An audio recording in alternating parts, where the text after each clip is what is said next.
What's up, guys? Welcome back to the Team Solemn Circus live video. On the left side here, we have Marincess, another Cyber's popular deck. On the right side here, we have Kashtira, I believe. It could be Sword Soul, but I'm pretty sure it is Cash. Before we dive into the video, don't forget to like, comment, subscribe. We're gonna see the Marincess is gonna be going first here. They're gonna be normal summon with the blue tang. They're gonna get hit with Ash Blossom. And then we're going to be accessing the Battle Oceans, playing the dive, which can be summon from the deck. And we're summoning out Seahorse. Then we're going to be able to go for Blue Slug. Blue Slug is going to add back the Seahorse there. It's going to get hit with an Imperm. We're going to link off into Sea Angel. Sea Angel will allow us to search here as well as the Spring Girl.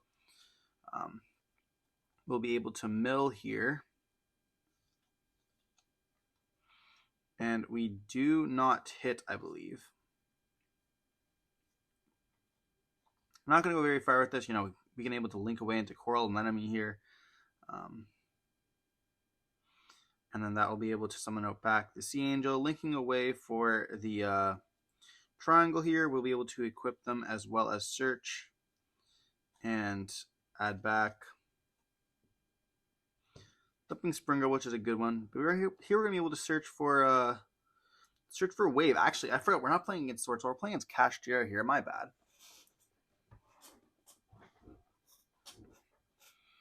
And then we're going to be linking away into the Argonaut here.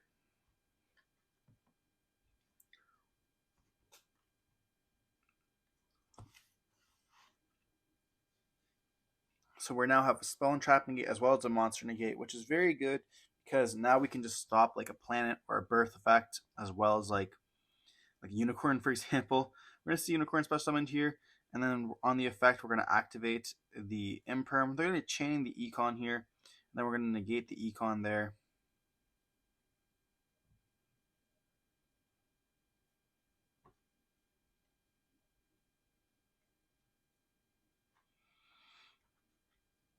But the thing is here we have we burned through our spell and trap negate as well as an Imperm. You definitely Imperm on the summon there. You never wait till they activate the effects. And then we're going to be seeing a Fenrir being summoned out here.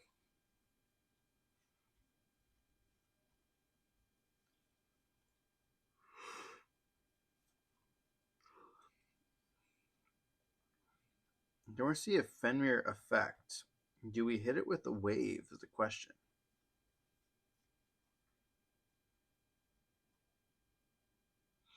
Looks like they're thinking on that. We are going to hit it with a wave. It's going to stop the search for a monster. We have the Theosis regardless here, so we're going to be able to tag out, which is absolutely just insane. Going for the Ogre here. So we're still in the Ogre, which is interesting. Being able to search for preparations here.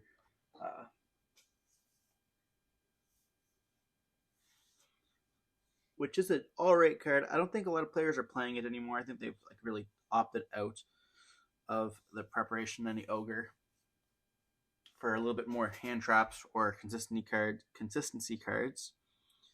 They're going to be seeing them go for the Arise Heart, and then they're going to be going for Shangri-La here. Arise Heart's going to activate its effects, banishing the Big Bang. They banish the top 3 face down. Then we're going to be able to summon back off the Big Bang the Fenrir there. We're going to be able to summon out the Fenrir there. And we still have the Birth in hand as well here.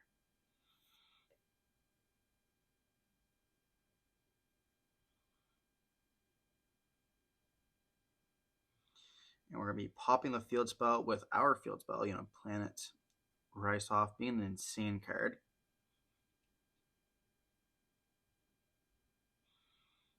Then we can just smack down a copy of Shangri-La, or not Shangri-La, Arise Heart here, and then we're going to enter battle phase.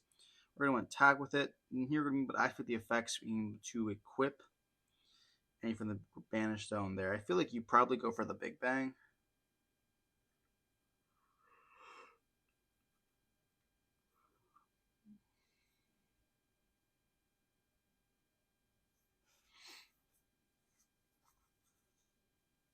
Trying to put the Argonaut back. That's so weird to me. I feel like Big Bang is probably the play there, but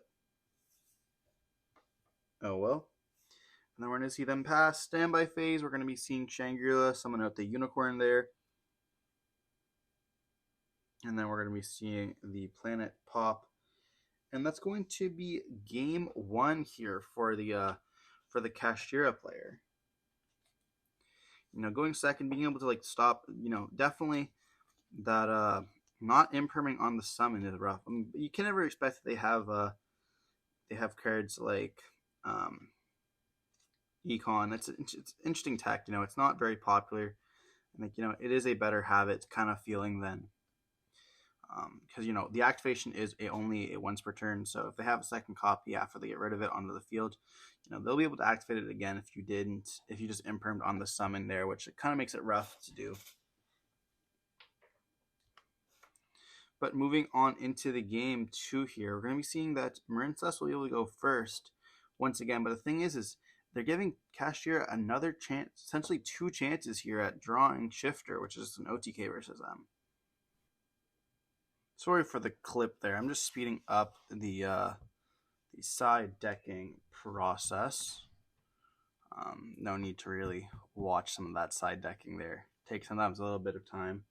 When you're side decking, especially it's like I don't want to say like that Marincess is necessarily rogue. It's probably like high tier 2, but we're gonna be seeing Marincess gonna be going first again. Normal summon with the blue tang, dumping the seahorse. That is full combo. Linking away into blue slug.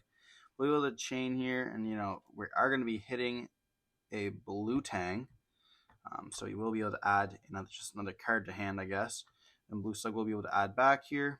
Then we're able to summon with the seahorse, and then we can just link away for Sea Angel. Angel effect's going to activate there, and it's going to let us search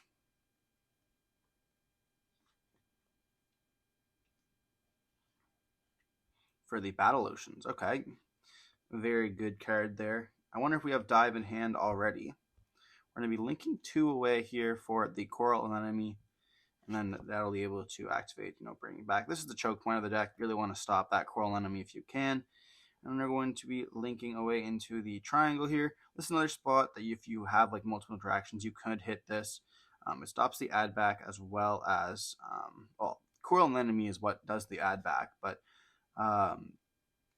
Coral Triangle is the one that searches for the wave, which is searching for interaction. It's pretty nice. It's kind of like an imperm that from the hand and makes all the monsters unaffected. It's very good. We're going to be seeing them activate the dive, so they do have it. Going to be diving from the deck here with that Battle Oceans on field. Going for the Pascalis here, which is like their missing piece. We have the Blue Tang. So I think the only one that they don't have in rotation here is Mandarin, as well as the copy of Spring Girl here. So we're going to go into the Heart here, and then we're going to be linking into the Argonaut, which makes it so that the Argonaut is unaffected by card effects. I forget completely that Heart makes the stuff do what it does. Like unaffected. I completely forget about that all the time. That's something that I definitely need to work remembering on. And then at the end of the combo here, we're going to be seeing them activate Desires. They went through their deck. Can they draw 2 better cards is the question. We do see a bunch of the hand traps being hit there, which is kind of rough. But is that a Call of the Grave as well? And let's simply just going to pass on this. So we have a Monster Negate, and then we have Wave in hand. Or we have a Wave in hand, which is a Monster Negate. And then we have the Argonaut, which is a Spell and Trap Negate here, by summoning one from the zone. And then we're going to be banishing 6, revealing 6 as well. We already have the Econ in the hand there, so we're definitely not choosing that. We're going to be choosing the Unicorn and putting the rest to the bottom of the deck here. Then on the summon of Unicorn there, they're going to hit him with the Gozen match. Okay. And then they're going to be activating the effect, hitting it with Veiler once again. And they do have the copy of Econ there once again to tag out, getting that birth to the hand.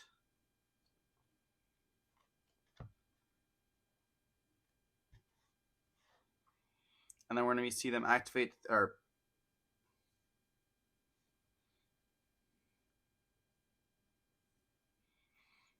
yeah, it's unaffected, so you can't actually steal it, but it's fine. does tribute for cost. So we're going to be seeing them activate the planet. They're going to be searching here, and they're going to be able to summon out the Fenrir there. They do hit that with a Mourner, so they still have Wave onto the field. They still have Wave in their hand. They have Ghost and Match as well as the Mourner there, and they're like, oh, I have to deal with this Gozen Match. We see them set a card not in the Gozen Match area and then pass. And then we're going to see them banish the Pascalis here to add back Dive. And then we're going to be able to activate the Battle Wave, or the Wave here to negate the effect of Fenrir there.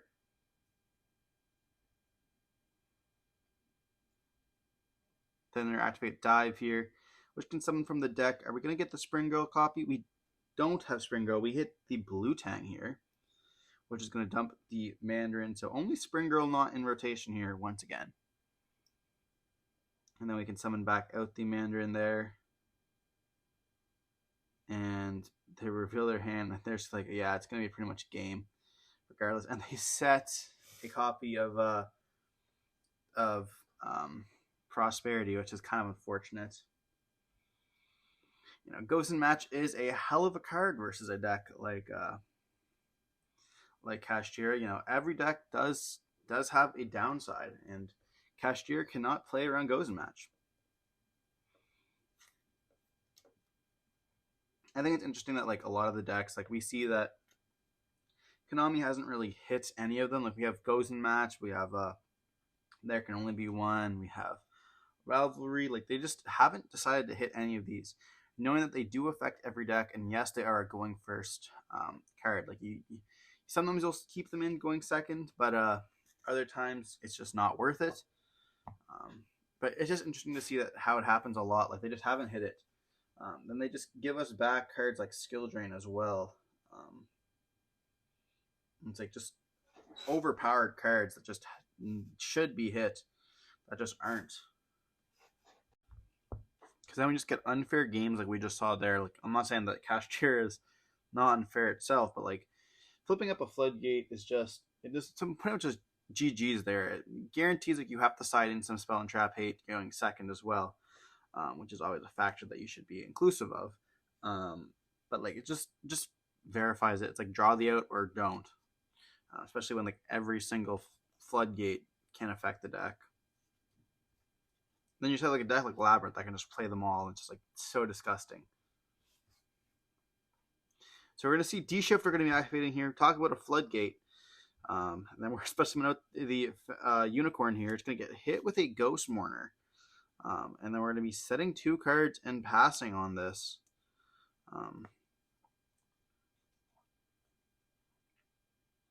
Yeah, Skill Drain definitely needs to be hit. Or not Skill Drain, but D-Shifter needs to be hit as well. We're going to see the classic T-set.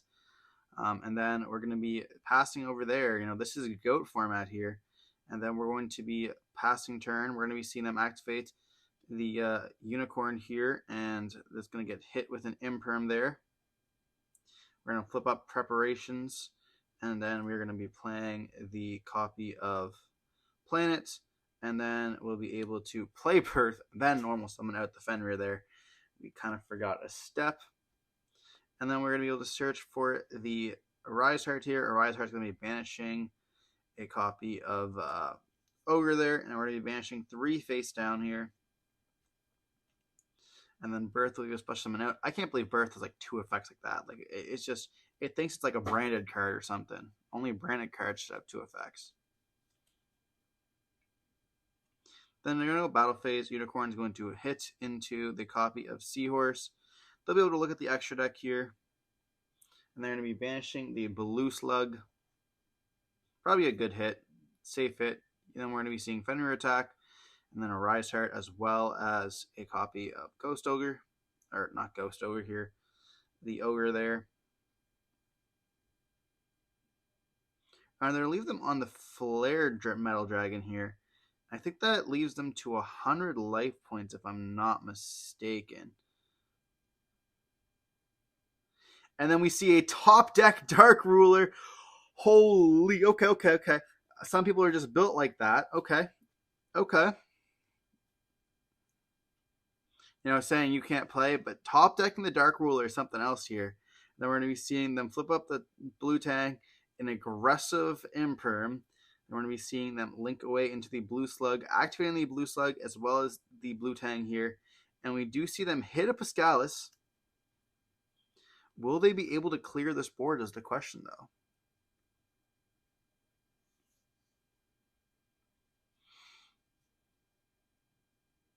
They're going to see them search for or dump Seahorse.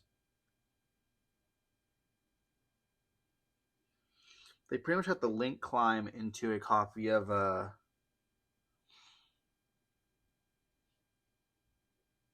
I mean, they can also just banish stuff, but they have to pretty much link climb into a copy of a Zealantis once they waterlock themselves.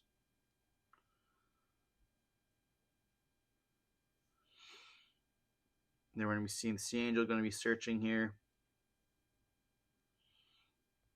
Yeah, they have to go for... They essentially have to go for dive. And do they have any other extenders? That's the question. Like, you have to have multiple extenders for this to go through. They're going to see Silent Mining, going to be pitching the Seahorse there. Search is going to be good. They have no other cards in hands. If they can go for the Zealantis here, they have to find a way to get rid of the Birth, though. Then we're going to see them go for the Mandarin there, which is an extender. And then we're going to be banishing those cards face down. You know, those dive targets are just now gone. We're going to go for the Anemone here. And then we can summon back out the Angel, linking away for the Triangle here. Or maybe they go for Mandarin first and then Triangle.